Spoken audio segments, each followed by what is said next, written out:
beliau bilang abang saya mau jadi presiden, Mam. Padahal belum pemilu. Belum pemilu. Jadi menjelang pemilu, tapi sudah Pak Habibie sudah menyatakan akan ada pemilu. Tanggalnya udah diputuskan. Gimana Gus penjelasannya? Nah, penjelasannya sederhana, Mam. Karena saya sudah ketemu di 3 kekuatan politik Amerika. Satu adalah Deparlu, yang kedua Pentagon, dan yang ketiga adalah CIA. Ini 3 institusi yang berbeda-beda di dalam satu negara, tetapi mereka punya otoritas masing-masing. Tetapi kalau ketiganya menyatu itu nampaknya nggak ada yang bisa menang.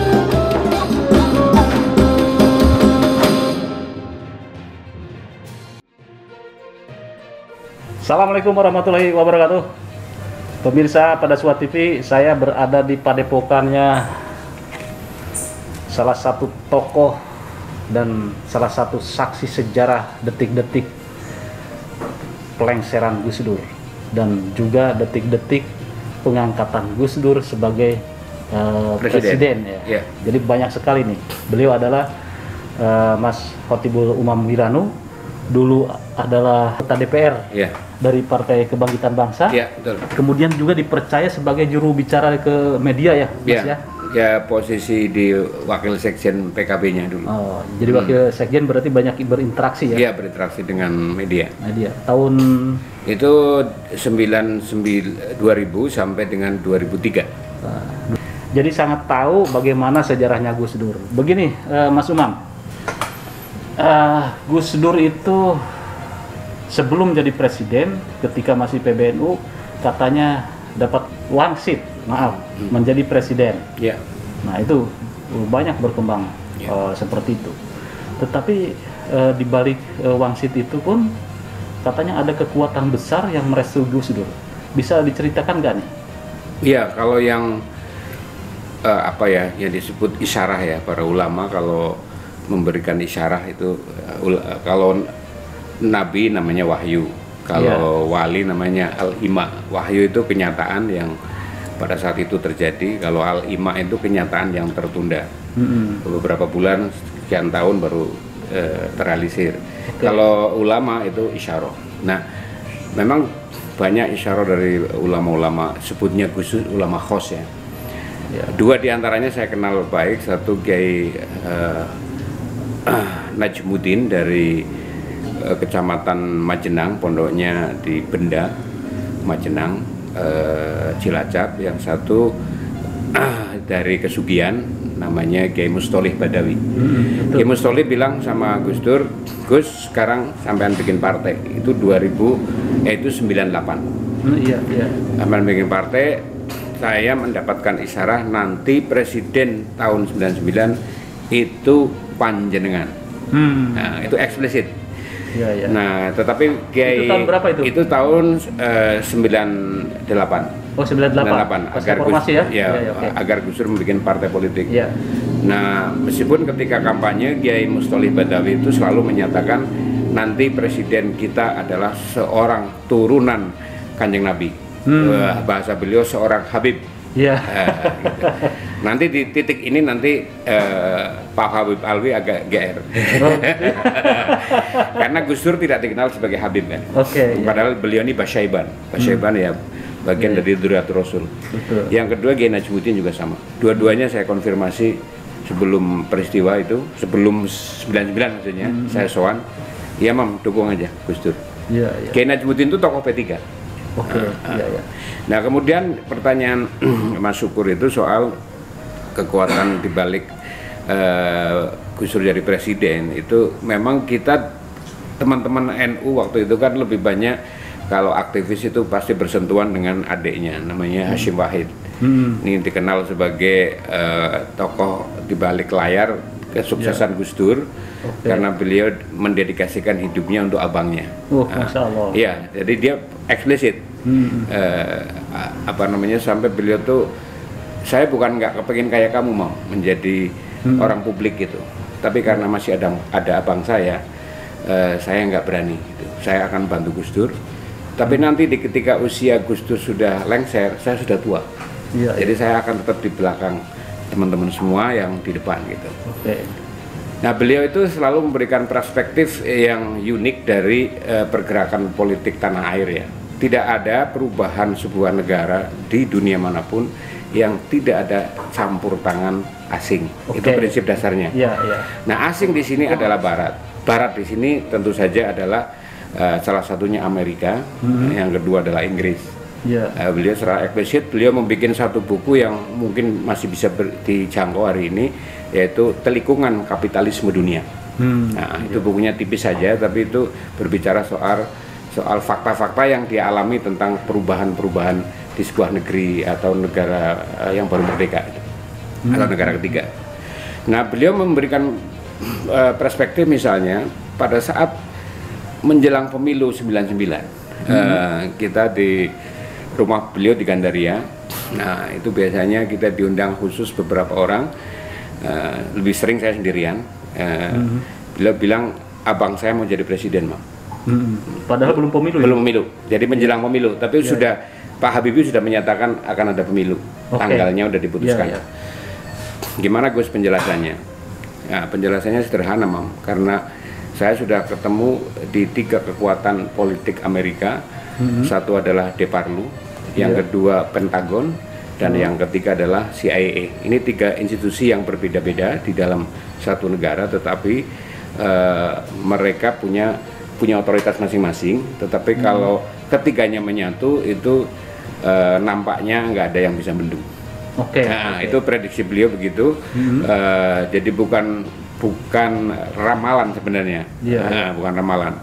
Karena inilah 3 kekuatan, Mam, yang kalau abang saya didukung dengan argumentasi satu tokoh yang bisa berdiri di seluruh golongan di Indonesia ini, mulai dari yang kiri sampai yang kanan, yang tengah, juga moderat di dalam menempatkan TNI.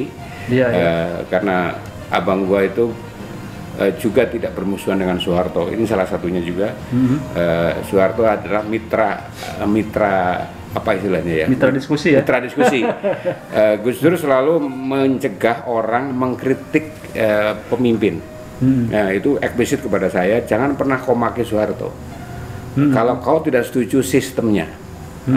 Karena memaki orang itu kembali ke dirimu sendiri. Jadi selalu kan filosofi di balik kalimat selalu Gus Dur kan juga sisipkan ya. Nah, karena itu yang kedua tentu kepentingan dagang Amerika kalau dipimpin oleh orang yang moderat menjadi lebih mudah gitu. Kira-kira itulah kepentingannya. Nah, karena itu saya sih tidak percaya Gus Dur mau jadi presiden. Karena apa? Karena posisi secara fisik kan ya tidak memenuhi syarat sebenarnya. Tetapi dalam perjalanannya kan ya mohon maaf, kita kan salah satu yang suruh mencari ijazahnya Gus Dur. Ijazah terakhir kan SMEA di Jogja. Habis itu kemudian kuliah di Mesir, tidak ketemu ijazahnya karena tidak selesai. Kemudian pindah ke Irak, Baghdad, tapi tidak ditemukan juga meskipun dia selesai di Baghdad itu. Tapi ijazahnya, tapi tidak ketemu ijazahnya. Tidak ketemu. Tidak ketemu. Tidak ketemu. Terakhir itu kan kalau tidak salah SMEA ya, SMEA, tetapi saya sanksi ijazahnya ada enggak gitu. Tetapi kan nyatanya pada sidang pemilihan Pak Amin Rais mengetok palu kan. Megawati sah sebagai presiden, Gus Dur sah, Yusril sah gitu kan. Itulah cerita dibalik kalau sudah direstui lah secara syariatnya oleh kekuatan besar ya lolos saja. Saya berarti penolakan Habibie itu memang ada campur tangan kekuatan Amerika juga ya. Saya kira iya, karena pada awalnya juga fraksi PKB itu ya fine-fine aja sama Habibie ya. Artinya ada juga beberapa kiai yang mendukung pencalonan Habibie. Tapi di detik-detik akhir mencabut. Mencabut. Tapi shock ketika Gus Dur dicalonkan PKB atau bagaimana? Oh enggak, kita kan beberapa istilahnya teman-teman inti di PKB kan udah paham karena cerita Gus Iim ini juga kita sampaikan ke beberapa orang bahwa Gus Iim itu cukup legitimit karena memang orangnya itu sangat mengandalkan fakta dan data gitu kalau bicara gitu. Jadi bukan masalah supranatural. Iya. Salah paham suka teman-teman yang ikut Gus Imin pada sisi mistiknya. Nah ini keliru. Padahal memang dia faktual bahwa Amerika memang mendukung menjadikan Gus Dur sebagai presiden ya. Oke. Jadi kekuatannya sehingga Gus Dur itu mulus. Ya mulus saja kan. Mulus saja. Ada bagaimana ceritanya kemudian Pak Habibie kan mengundurkan diri kan. Sehingga tinggal ada 2-3 calon, Pak Gus Dur, Ibu Mega dan Yusril kan. Yusril di tengah pencalonan juga mengundurkan diri. Tinggal Ibu Mega sama Pak Dur kan. Dan mayoritas ya memilih Gus Dur. Ketika itu Mas Umam, ketika terjadi riak-riak pemilihan itu seperti apa nih atmosfernya? Kita di 99 pemilunya atau sidang umumnya, di sidang umum saya belum masuk menjadi parlemen kan. Saya belum masuk. Saya masuk di parlemen tahun 2000. Menggantikan Pak Alwi sebagai Menteri Luar Negeri, PAW istilahnya. Jadi kami dari luar saja. Kalaupun masuk bukan sebagai anggota. Kita mengikuti di sana di Senayan, tetapi tidak sebagai anggota. Sebagai partai aja. Sebagai partai tapi bisa melihatlah suasana dan atmosfer pemilihan itu tidak terlalu sulit karena cuma 2 calon. Betul. Jadi lobby-lobbynya itu saya lihat Golkar tiba-tiba menjadi partai yang menurut saya terdepan ya dalam mendukung Gus Dur. Selain PKB tentu saja. Kenapa itu ya? Alasannya? Apakah memang ada pesan dari luar seperti itu untuk instruksi? Saya kira soal hubungan politiknya baik ya antara Pak Akbar dengan Gus Dur sebagai 5 tokoh yang ketemu di Ciganjur. Itu pertama. Yang kedua, komunikasi Pak Akbar itu dibantu oleh ada 2 tokoh. Satu almarhum Slamet Effendi Yusuf, begitu Ketua Umum Ansor dulu. Yang kedua oleh adiknya Gus Dur sendiri. Namanya Ibu Lili Wahid. Bukan. Yang di Golkar dulu. Udah almarhum. Itu Aisyah. Aisyah Hamid Bedowi, itu adik kandungnya Gus Dur. Itu menjadi komunikator yang baik lah. Jadi dan kebetulan Bu Aisyah ini kan pendiri Majelis Hidayatullah di Golkar. Jadi cukup legitimit juga gitu. Jadi luar biasa ya, pencalonan Gus Dur itu mulus. Apalagi yang disebut poros tengah kan. Semua sepakat bahwa Gus Dur ini apapun juga tokoh Muslim yang mereka juga hormat atas pikiran-pikirannya sebelum jadi presiden kan. Jadi dengan mudah saja teman-teman yang katakanlah kalau di masa lalu disebut tokoh-tokoh Masyumi gitu, itu dengan mudah aja bergabung dengan mendukung Gus Dur gitu. Jadi menurut saya sangat mulus ya, sangat mulus. Tapi ketika itu perspektifnya sama bahwa Gus Dur itu pemersatu bangsa. Iya, perspektifnya sama. Makanya kemudian kabinetnya disebut Kabinet Persatuan Nasional. Itu memang desain Gus Dur sendiri. Jadi Gus Dur itu di Fordem itu sampai Pak Marsilam, saya ini nggak percaya Gus Dur bolak-balik ngomong mau jadi presiden gitu. Ya beginilah Bang. Itu sebelum ini? Sebelum ini kan presiden. Bukan hanya ke saya, ngomongnya kan di Fordem. Kadang bisik-bisik. Bang Silam kan, Gus Dur gimana sih tuh bolak-balik ngomong jadi presiden gitu. Nah kita sedikit memberikan perspektif lah yang saya dapat dari Gus Imin gitu kan, kita sampaikan gitu. Ya kita lihat aja Bang gitu loh. Kalau dari kacamata sosial politik kan modal sosialnya sudah cukup. Modal yang tidak punya kan modal ekonomi Gus Dur. Kalau modal sosial politik punya gitu. Keturunan juga ya legitimit. Setelah Gus Dur jadi presiden, katanya 1 bulan bertemu dengan salah satu sosok penting. 2 bulan persisnya ya, itu di Singapura ya. Tapi dapat cerita itu setelah Gus Dur lengser saya. Dari seorang detasemen kawal pribadinya Pak Harto. Beliau sering ke sini pada epokan sini yang ngobrol-ngobrol soal zikir, soal tauhid gitu kan. Nah dia bercerita tentang kekaguman Pak Harto kepada Gus Dur. Dari suatu saat Pak Sigit ini dipanggil ke Cendana. Git, aku iki iri mbek Pak Dur. Pripun Pak Harto? Lah iku ning Saya ini iri kepada Pak Dur gitu lah. Itu baru 2 bulan di Singapura, ternyata dia ketemu sama orang penting yang selama 32 tahun saya nggak bisa ketemu. Siapa itu? Siapa itu adalah orang pentingnya CIA, ya kita menyebutnya orang penting di Asia Tenggara ya. Itu sebutan kita aja. Itu sebutan Gus Iim lah tepatnya ya. Ya orangnya nggak perlu disebut namanya. Yang di kemudian hari juga datang ke istana. Pada saat datang ke istana itu dia pakai sandal jepit. Waktu Gus Dur? Iya, waktu Gus Dur presiden. Kemudian Mbak Ratih sebagai kepala staf sekretariat. Ratih ini dulu istrinya Mas Fajrul Falah. Yogyakarta. Nah, beliau tuh lebih banyak tinggal di luar negeri ya. Mbak Ratih ini sebagai kepala staf kesekretariatan itu agak kebingungan. Ini ada tamu pakai sandal jepit dengan baju yang sederhana gitu. Nah, kemudian karena situasi emergensi biasanya telepon Gus Iim. Nah, begitu telepon Gus Iim masuk, suruh masuk. Jangan sembarangan, itu orang penting di Asia Tenggara, kata Gus. Masuk. Akhirnya masuk. Apa yang dibicarakan kira-kira? Kita nggak tahu, tapi satu yang kita catat, beliau masuk tanpa catatan di dalam.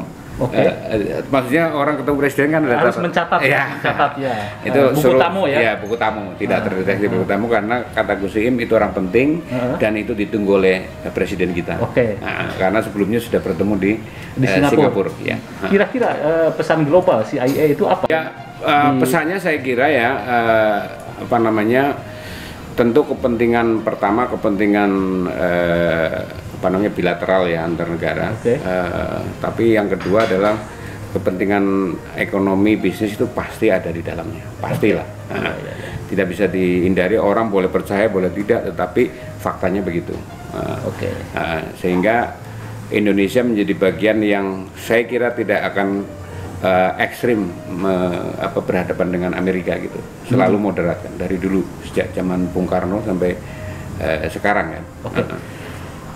Mas Umam, jika Gus Dur naiknya memang direstui oleh kekuatan besar CIA dan lain-lain itu ya, jatuhnya pun katanya juga ada peran penting CIA itu. Kalau saya percaya dengan penjelasan almarhum Hasyim Wahid itu karena 3 bulan menjelang Gus Dur lengser itu di sidang istimewa saya sempat dipanggil. Beliau menjelaskan, Mam, yang dulu datang ke istana dan Gus Dur juga ketemu di Singapura, kemarin ketemu saya. Dia memberikan jalan keluar dari kemelut tentang proses dari Bulog Gate, kemudian solusinya ya. Ada memorandum 1, memorandum 2. Ini sebelum memorandum 3. Sebelum memorandum 3 beliau kasih solusi bahwa kita bisa membantu Gus Dur dipertahankan sebagai presiden dengan catatan beberapa ABC. Nah itu pemirsa, ini nanti dibahas lagi. Gus Dur ternyata memang sudah diprediksi menjadi seorang presiden sebelum pemilu dan jauh-jauh hari, baik oleh ulama HOS maupun NU maupun secara fakta politik global atau politik internasional. Memang CIA pun sudah memonitor bahwa presiden yang harus didukung adalah Abdurrahman Wahid. Itu saya kira-kira bocoran intelijennya. Dan apakah lengsernya Gus Dur pun ini disponsori oleh CIA atau seperti apa? Kita simak edisi berikutnya. Terima kasih. Wassalamualaikum warahmatullahi wabarakatuh.